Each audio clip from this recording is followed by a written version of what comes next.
Hello everyone, Clarissa here, and welcome back to Becoming Her, a weekly personal growth update that I am doing now on this YouTube channel every Tuesday at 2 p.m. Last week, we had the Becoming Her, the initiation, where I basically brought you up to speed to what it is that I am currently working on, the personal growth, the becoming goal that I am basically walking you all through my process of making it happen and achieving it.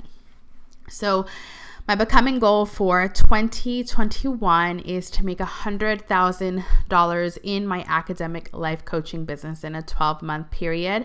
And the goal of having 100 students go through my program, Educated the Art of Becoming a Good Student. And I talked to you about how I have failed to meet that goal 6 years in a row, and that I continue to set the goal because the whole reason why we set goals is so that we can work on becoming the type of person who can actually achieve it. So I don't know what the framework is going to be for these calls moving forward, but I'm calling today Becoming Her, the plan.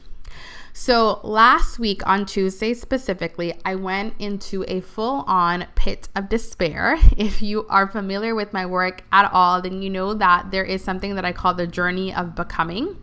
There is the inspired dream phase, which is where we start, the self-doubt creep, and then there is this moment that I call the pit of despair. It's when we are working towards our goal and it feels like nothing is working. It feels like it's never going to work. It feels like we're so behind and we won't be able to catch up. It feels like we should just quit because it probably won't happen to us. And I hit that last week on Tuesday and I had to navigate my way through it. So I want to tell you what actually put me in the pit of despair. So every year, I created a plan to hit this goal of $100,000 in my academic life coaching business in a 12-month period. And part of the plan to reach that goal has been my twice-a-year launch of my program, Educated the Art of Becoming a Good Student, which used to be called Study School. We rebranded this past summer to reflect what we actually teach students to do, which is work on the mindset and the emotional mastery tools alongside the study skills and the time management so that they can earn better grades and have study-free weekends. And I had a goal of enrolling 50 students in the fall launch, which happens at the end of August every year and the beginning of September every year. And we only enrolled 3 out of 50 students. And I was doing some review of my business. I was taking a look at the things that I've accomplished. I was taking a look at the finances, and we rely on these launches for a big portion of the income in the business. And to see that I only had 3 out of 50 students, it really sent me into the pit of despair. I was really feeling down on myself. I was beating myself up. I was telling myself I shot myself in the foot by changing the branding, by changing the name, and that's the reason why students weren't enrolling. And I reached out to my coach immediately when I found myself in that spin out, and I ended up actually crying in the middle of a Starbucks over this, yes, in public in front of everybody. And I then just used the same tools that I teach to my students, my academic life coaching students, to move myself through it, which basically was I let myself feel what I was feeling, which was a lot of disappointment. I worked really hard on the rebrand. I worked really hard on the launch. I worked really hard on revamping the mindset portion of the program, and to have only 3 out of the 50 students that I had as a goal enroll, it made me really think that I had messed up, that I had done something wrong. And my thoughts went to, this is probably never going to work and I should just go back to being a nurse because there's no way that I'm ever going to hit my goal. It's been 6 years and it still hasn't happened, right? And so I let the emotion of that disappointment, it was a lot of anxiety that I was feeling. I felt like a lump in my throat, a pit in my stomach. I could barely take like a full deep breath. Like I felt like I was going to go into a full-on panic. And I put my hand on my chest, just like I'm doing right now, in the middle of that Starbucks. And I took a breath and I just let the intensity build. I let the intensity build. I let myself feel the disappointment. I let myself feel the frustration. I let myself feel the sadness, the anger, all of the things that were coming up for me. And what I can tell you is that my intensity of like disappointment on a scale of 0 to 10 was probably at like an 11. Same thing with like my anxiety when I was sitting in that Starbucks.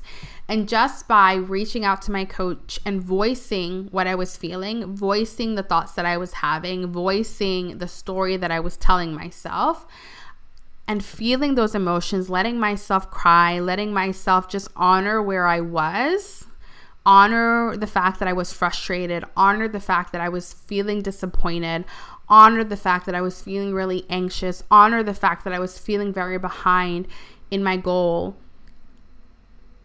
I took that intensity down from a 10 to a 7. And then I came home that day on Tuesday and I did some emotional freedom technique. Now, if you're not familiar with that, it's called tapping. You can if you're on YouTube, you can look this up, emotional freedom technique or tapping. It's basically an exercise that you can do to alchemize your emotions, to remove intensity from the emotions, to process emotions, to release emotions from your emotional body. Because even though the chemical reactions that create emotions are created by our thoughts, we feel them in our body. And if we don't process them, if we run away from them, or if we try to suppress them, they can get stuck in our body. And emotional freedom technique is a way that you can help to move those emotions, to release them and free them from your body so that you can come back to a place of relief. Now, what I have been taught and what I truly and honestly believe is that in order for us to achieve our goals, we have to be in alignment with it. What do I mean by that? We have to feel in our body that it's already done first. And so I need to believe in my body and feel in my body the emotions that I would feel if I had already hit my becoming goal. I have to go to my future self, imagine what she would feel in the celebration of that goal being done, and try to create that emotion in my body in the here and now and make decisions from that place as though it's already done. But I couldn't get myself there when I was telling myself the story. It's probably not going to happen. I'm not going to achieve it. I'm going to be stuck here forever. This is never going to go anywhere. So I had to do the work to lower the intensity of the emotion so that I could get to a place where I could tell myself a different story. So when I came home, I did the emotional freedom technique and I was able to take my intensity from a 7 down to a 3. And when I was at the intensity of a 3, the better feeling thought that I was able to get myself to was, it's okay that I feel this way. It's okay that this is where I am.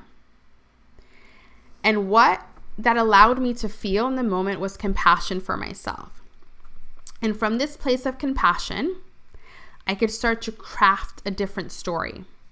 I could start to look at the facts for what they were. I could start to see what needed to change in order for me to reach my goal, which is why this second episode of Becoming Her is called The Plan. Because once I was able to remove all the shame, remove all the anxiety, remove all the disappointment, remove all of the sadness, remove all the frustration, I could get myself to a place where I could actually think through what was happening. And so I did a weekly review.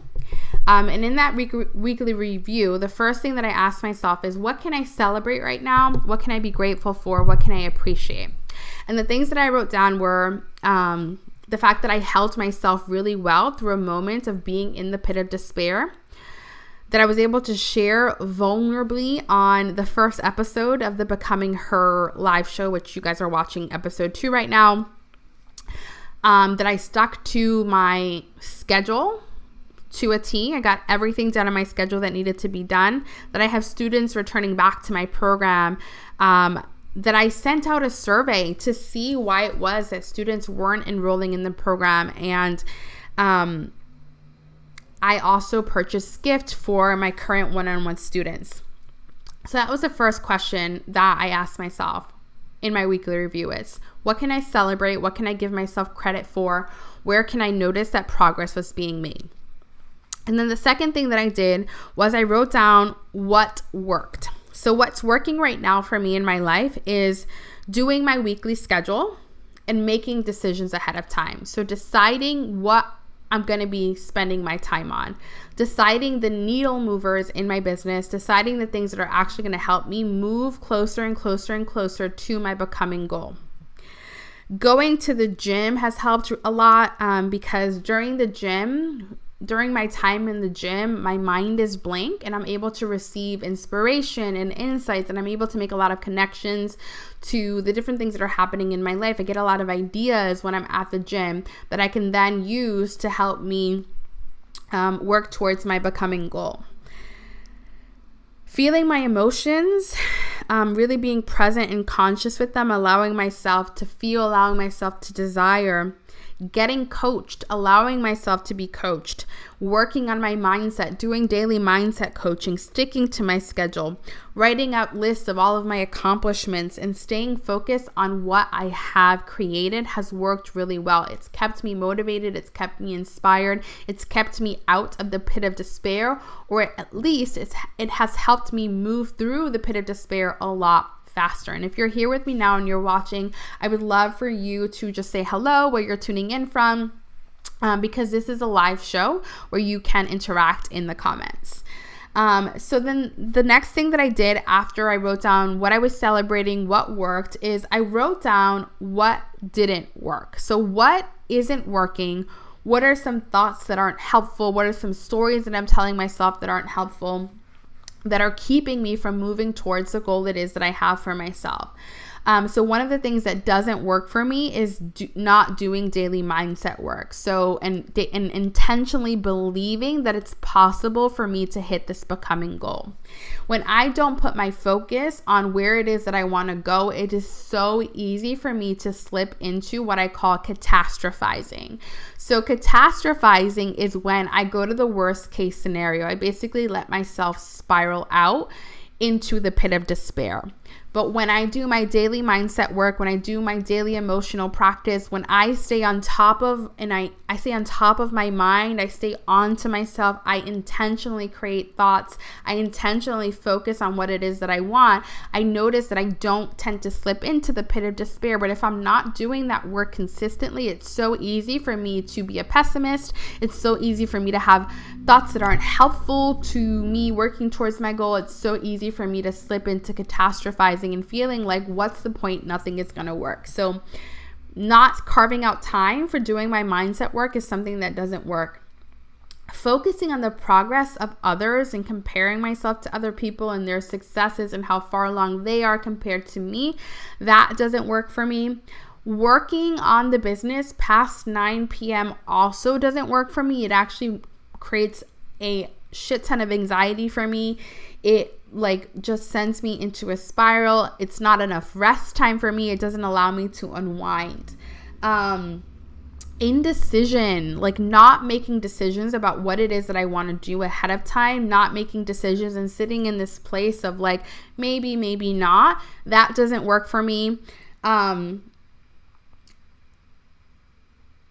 The other thing that I noticed is how addicted I am to the emotions of frustration, overwhelm,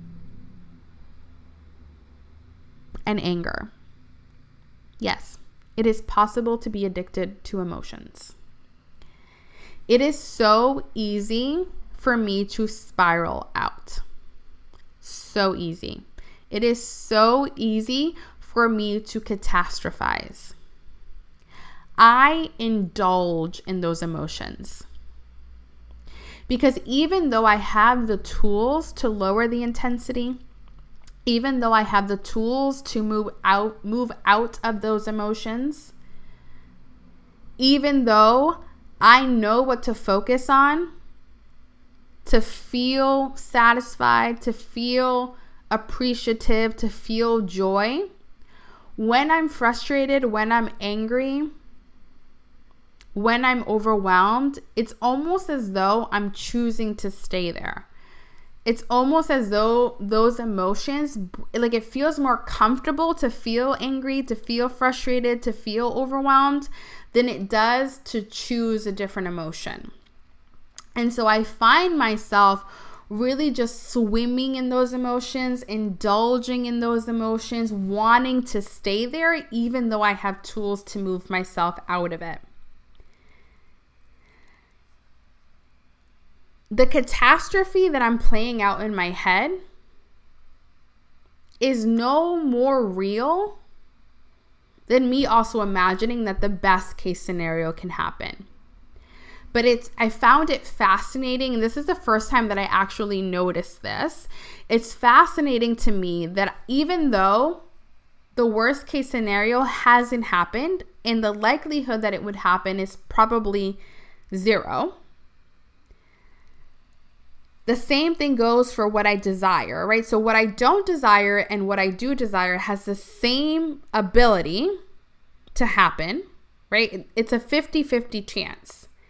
But I'm more likely to believe the catastrophe than I am to believe what it is that I desire and what I want. And I'm noticing that my focus, that my brain automatically wants to go to worst case scenario. Even though I could choose to go to the best case scenario. But the reason why I don't choose going to the best case scenario is because it's the least practiced thoughts. So it takes a lot of effort for me to think positive thoughts, to think thoughts that are in alignment with what I want to create, than it does to spiral out into catastrophe. I have had 33 years of practicing spiraling out into catastrophe, which is why it's so easy for my brain to go there, especially when we're stressed out. Whenever we're stressed out or we're in a fight or flight position, our brain is going to go to what is most practiced. And for me, what's most practiced are the emotions of overwhelm, are the emotions of frustration, are the emotions of anger. And our emotions are created by our thoughts, which means I have had 3 decades, because I'm 33, of spiraling out to it's probably not going to happen. It's not for me. I'm not capable. What's the point? Like, that's where my brain goes automatically. I go to the undesired outcome. Instead of choosing to think about my desired outcome, my focus goes to this probably won't work, even though I have no evidence that that's probably going to happen. Like, it's 50-50. It could go exactly the way that I want, or it can go to shit. I don't have evidence for either, but for some reason, I believe that it can go to shit more than I do than it can work. And so what I've realized is that included in my plan to reach my becoming goal of having 100 students go through my program in a 12-month calendar year and earning $100K in my business in a 12-month calendar year, it's not so much what I do, right? It's not, how many videos I'm putting out. It's not how many sales emails I'm writing. It's not how many Instagrams I'm doing. It's not how many sales calls I'm having. That's not really what's going to create my goal. I have to believe that it's possible. I have to do the work daily to choose my desirable outcome. And it's going to take a lot of work, because what I've noticed is that I don't believe it, and I make myself wrong for not believing it yet. And it doesn't feel good. Like, I almost feel I was thinking about this the other day, is I feel silly. Like, I feel a little bit embarrassed. I feel a little bit like delusional. And like, people are going to find out that I'm crazy. That's how it feels. It feels very vulnerable to sit here and tell myself, what if it is possible? What if it goes exactly the way that you planned? What if you achieve everything that you want for yourself? Oh my God, this could happen. I could see exactly how it could happen. And oh my God, I can imagine what it would feel like. For me to go there, I feel silly. I feel like exposed. I feel a little bit delusional, and that feels very uncomfortable. And the only reason why it feels uncomfortable is because it's not what I'm used to. It's not my norm. Versus, it's very natural for me to think, oh, it's probably not going to happen. Don't get your hopes up. Don't get too excited. Don't tell anybody about it. Don't let anybody know that you are actually like believing it. Don't let anybody know that that's what you desire for yourself. I feel relief when I think those things. It feels very comfortable for me. Which tells me, because I'm noticing this, because awareness is everything, that this is where I need to put my focus. And I need to let it be okay that I feel silly doing it. I need to let it be okay that it feels a little bit vulnerable. I need to let it be okay that I am a little bit delusional.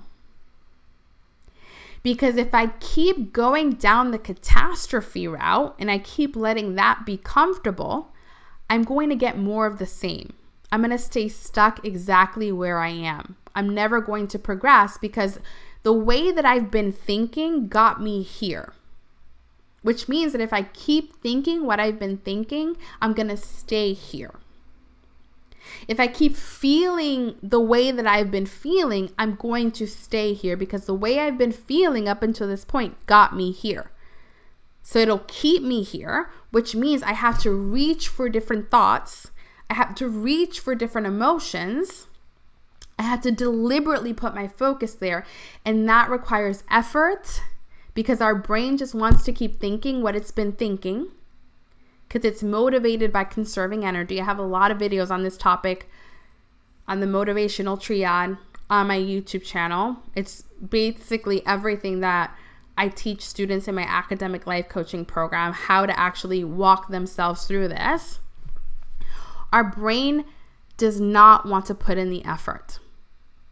It's naturally lazy. It wants to keep doing what it's been doing forever, which is fine.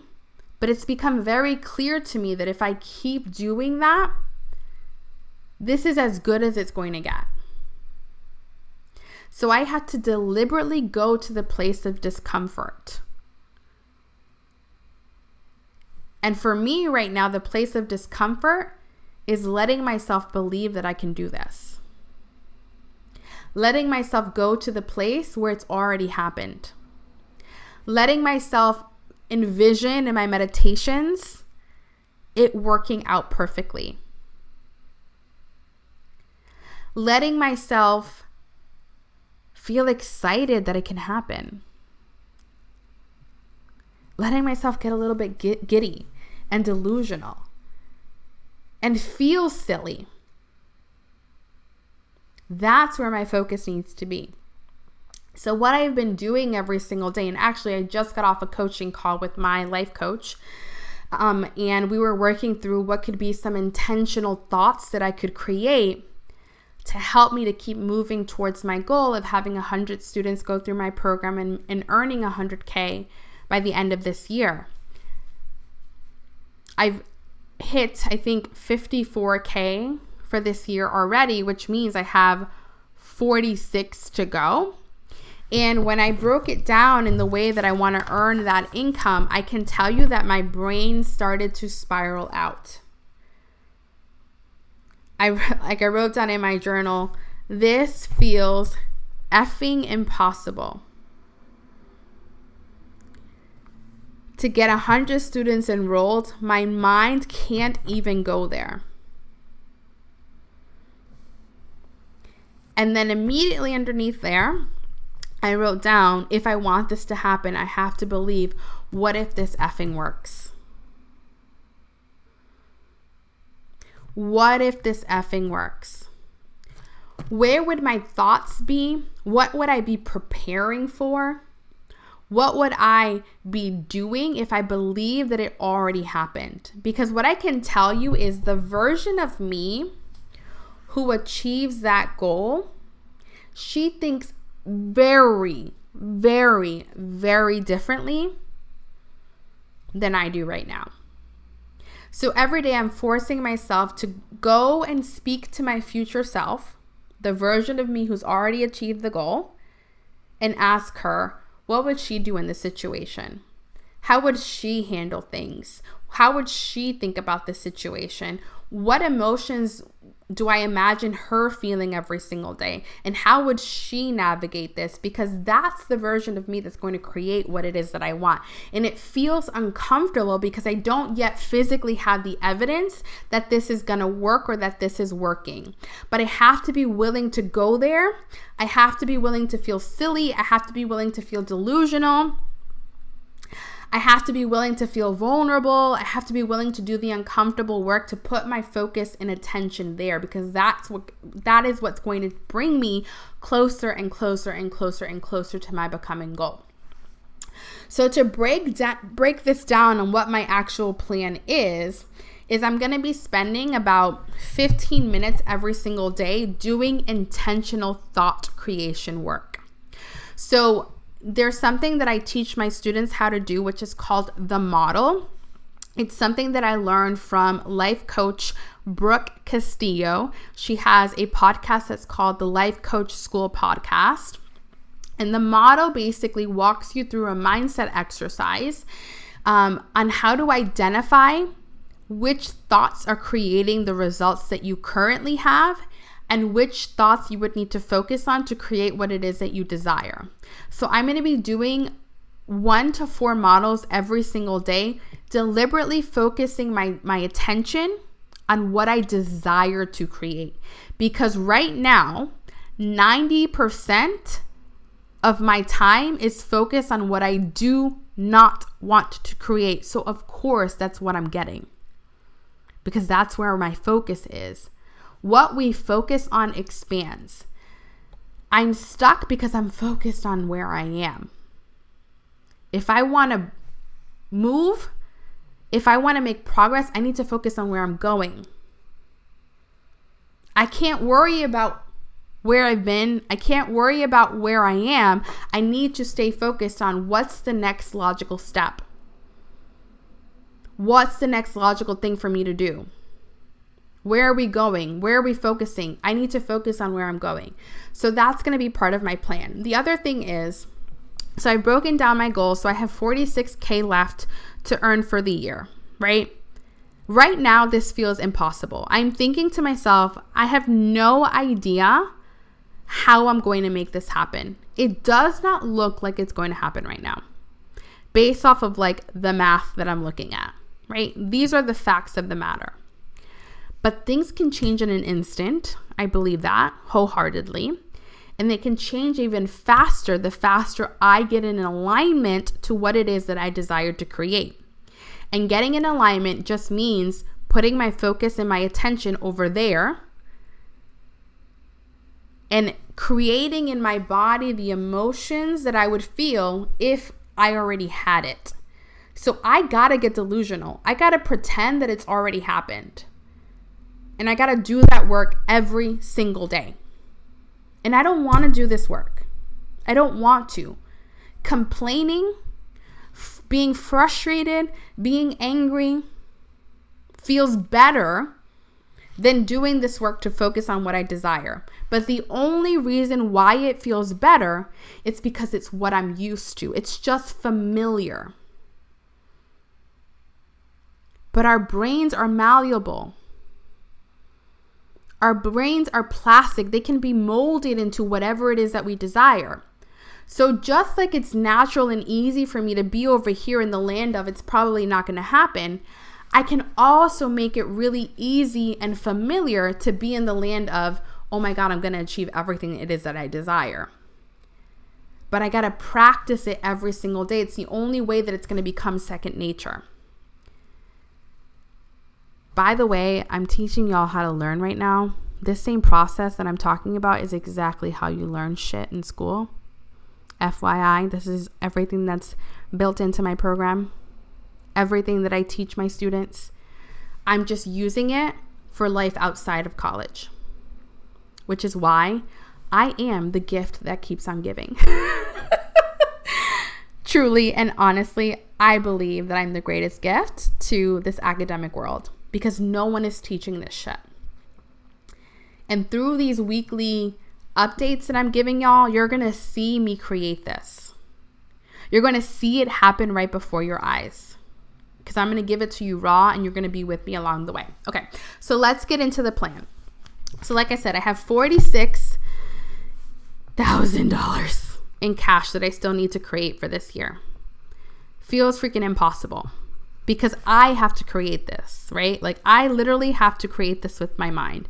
I don't have a hospital to give me this money. I'm not going to go shift work to make this money. Like this is coming through the business that I've built, which means I got to create this with my mind. And it feels impossible right now. But the way that I broke it down is I would like to fill 2 more one-on-one academic life coaching spots. And to work with me for 4 months is $3,500 US dollars, right? So I'm looking to get 2 new students. A lot of my students that I've been working with have phased out. So I have 2 spots that have opened up for students to work with me. So that'll bring in $7,000. So that leaves $39,000 in cash left. What I would love is to have one $10,000, so $10,000 engagement with a college or university. So what I'm looking for is to either have a college or university hire me for a workshop, a speaking engagement, to have a half-day strategy day to come in and do some training or something like that for their academic success center, which when I land that engagement, that'll leave $29,000 cash left. And so the way that I broke it down is I can either have 16 students enroll into my group coaching program, Educated the Art of Becoming a Good Student, with the pay in full option, or I could have 96 students enroll with the extended payment plan of 6 months. I'm going to tell you right now, when I think of finding 96 students, my brain shuts down. It automatically thinks, just give up right now because you're never going to hit that goal. And if I choose to believe that story, here's what's going to play out. I'm not going to do the work to actually find the 96 students. I'm basically going to fail ahead of time. And the reason why I'm going to fail ahead of time is because I'm not going to do the work necessary to achieve my goal. And this is what a lot of you do with studying. You fail one test and you make it mean that you're never going to pass the class. So you stop studying. You don't go to office hours. You don't look at your exam to see what you did wrong. You don't look at your study routine to see what went wrong. You just basically quit ahead of time. And because you quit ahead of time, you create the very thing you did not want to happen. Had you focused on, it's still possible for me to pass, I can learn how to get better, I'm capable of achieving a B in this class, I'm capable of passing this class, you would have done all the things that would have made that possible. But when you decide it's impossible, there's no point, it's never going to happen, you don't show up like it's going to happen. So that's why you end up creating the thing that you didn't want to create. And now you have evidence to be like, see, I told you it wasn't going to happen. See, I told you I couldn't do it. See, this is the reason why I didn't get my hopes up. But you're not realizing that happened because you quit. I call those mini quits. They're like sneaky little things we do to get in our own way unconsciously. I don't like using the word self-sabotage because I don't think that we wake up in the morning to create a list of all the ways we can ruin our lives. Nobody sits there and thinks, how can I fuck it all up today? Self-sabotage is not a thing. We just have habits of being. We have ways of being that we have learned that worked up until a point, but they're not going to be helpful in where it is that we want to go. So once I broke down all the math, I then went into a more detailed plan of how I'm actually going to achieve that goal. And basically what I came down to was I realized that a lot of the students who've worked with me, and at this point I've worked with over, honestly, I have to do the math, but I think I'm like at 500 students or pretty close to 500 students. And they've all found me on YouTube, which is why I'm doing weekly YouTube videos, sharing about the work it is that I do, helping students to succeed. I'm going to be writing sales emails. I'm going to be really showing up and making the offer for students to work with me, right? And that's the work that I'm doing.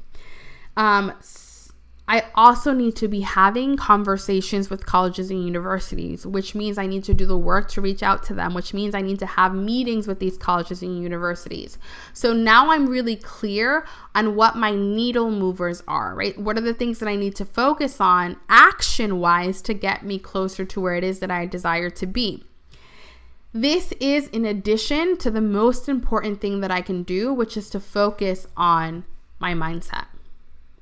To focus my attention on where I desire to be, where it is that I'm going, versus the catastrophe that hasn't happened, but I'm creating and imagining in my head. That is probably going to be the hardest thing of this. A lot of the times we think it's the studying, we think it's the actions, we think it's like the finding the time. That's the easy part. The hardest part is believing, is having faith, it's trusting, it's showing up even when we don't have the evidence yet. And that's the work it is that I have to do. So that's what I'm going to be working on and focusing on every single week. And like I said, I don't yet have like an actual format of these updates. I'm just going to be sort of sharing what happened to me the week prior, the thoughts that I'm having, the things that I'm doing to navigate my way through it. And I'll be here every Tuesday at 2 p.m. doing just that. So if you were here with me live, thank you so, so much. I appreciate it. And in the future, introduce yourself, say hello, let me know that you're watching so that it doesn't feel like I'm talking to myself for the past 40 to 60 minutes. Let me know that you're here. Let me know what you're thinking about what it is that I'm saying. Ask me questions. That's the reason why I'm doing these live streams, because like I've said many times before, all we usually hear are people's before stories and their after stories. You very rarely get to see them becoming the person that you look up to. You don't get to see the in-between when they're not yet that person that you look up to. And that's the gift that I'm giving you right now, is you're getting to see me in the process of becoming her. The version of me who has a multi-million-dollar academic life coaching company. You're getting to see me build it out in real time. You're getting to see the inner workings of my mind, the inner workings of my plan, all of it. So over the course of the next few weeks, I'm going to be working on our next launch of our program, Educated: The Art of Becoming a Good Student. All of the things that we're doing to get that into place, to tell more students about the program, to help more students in their semester. You're going to see me walk through the process of reaching out to colleges and universities to try to land that 10K engagement. And you're going to see me just showing up every single week and laying it all out here for you guys. So thank you so much for watching, and I will see you next week, Tuesday at 2 p.m. Eastern, and there will be a new YouTube video coming out this Thursday. It's all about how to time block for time management. So this is the way that I plan my week every single week. It's also the same process that I teach to my academic life coaching students. So you guys will be able to see the way that they use calendar blocking, time blocking to manage their time every single week. So that video should be going live on Thursday at 2 p.m. Eastern. Bye.